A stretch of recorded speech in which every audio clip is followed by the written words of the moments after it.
మహిళలను గౌరవించుకునే బాధ్యత ప్రతి ఒక్కరిపై ఉందన్నారు Harina Vanasthali national park walkers association సభ్యులు. మహిళలు ప్రతి రంగాల్లో మగవారితో సమానంగా పోటీపడి విజయాలు సాధిస్తున్నారన్నారు. మహిళలను ఒక్కరోజే కాదు ప్రతిరోజు గౌరవించాలన్నారు. రేపు ప్రపంచ మహిళా దినోత్సవం సందర్భంగా మహిళలను సన్మానించారు హరిన వనస్థలి పార్క్ అసోసియేషన్ సభ్యులు. మహిళలను ఈ రోజు సత్కరించడం జరిగినది. ఈ కార్యక్రమానికి వచ్చిన ప్రతి ఒక్క మహిళలకు అండ్ రెగ్యులర్ గా వచ్చే యోగా సాధకులకు, మహిళలు అండ్ వాకర్స్ కు ఈ రోజు సన్మాన కార్యక్రమం అనేది జరిగినది. ఇలానే ఎంపవర్మెంట్ ఆఫ్ ఉమెన్ అనేది జరగాలి, వాళ్ళను రికగ్నైజ్ అనేది స్టార్ట్ అయినది. ఇంకా మునుముందు రాబోయే రోజులలో మహిళలకు ఎక్కువ ప్రిఫరెన్స్ ఇచ్చేసి వాళ్ళను గౌరవించి ముందుకు ఇంకా మనం ఎన్నుకుండి నడిపించాలని ఇలా చేసినప్పుడే మహిళలు ముందుకెళ్ళగలుగుతారు. International women's day celebrations is going on today.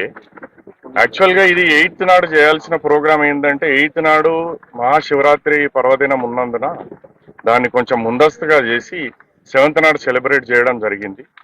ఈరోజు మా పార్క్ అసోసియేషన్ సభ్యులమంతా కలిసికట్టుగా ఇక్కడ ఉన్నటువంటి మహిళలను మేము ఆ శాల్వాతో సత్కరించి వారిని సన్మానించడం జరిగింది. మేము కూడా ఎక్కడ తక్కువ కాదు సార్, మేము కూడా అన్ని పనులు చేయగలం. ఫిజికల్ గా మేము కూడా స్ట్రాంగ్ గా ఎదుగుతా ఉన్నాము. మనందరం కూడా మంచిగా ఎక్సర్సైజ్ చేస్తూ ఫిజికల్ గా స్ట్రాంగ్ ఉన్నాము. పేషెన్స్ గా ఉంటూ మెంటల్ గా స్ట్రాంగ్ ఉంటూ ఈ సమాజం యొక్క ఎదుగుదలకి తప్పకుండా మా వంతు కృషి కూడా మేము అందిస్తా ఉన్నాము సార్.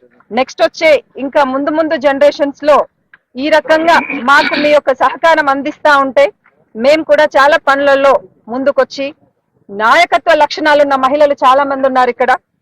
వారందరికీ కూడా మీరు ముందుండి మమ్మల్ని నడిపిస్తే గనక మేము కూడా అన్ని కార్యక్రమాలలో అన్ని వర్గాలలో ముందుకి విజయం సాధించి ఇంకా నెక్స్ట్ వచ్చే జనరేషన్స్ కి ఆదర్శంగా నిలబెడతామని తెలియజేసుకుంటున్నాను సార్.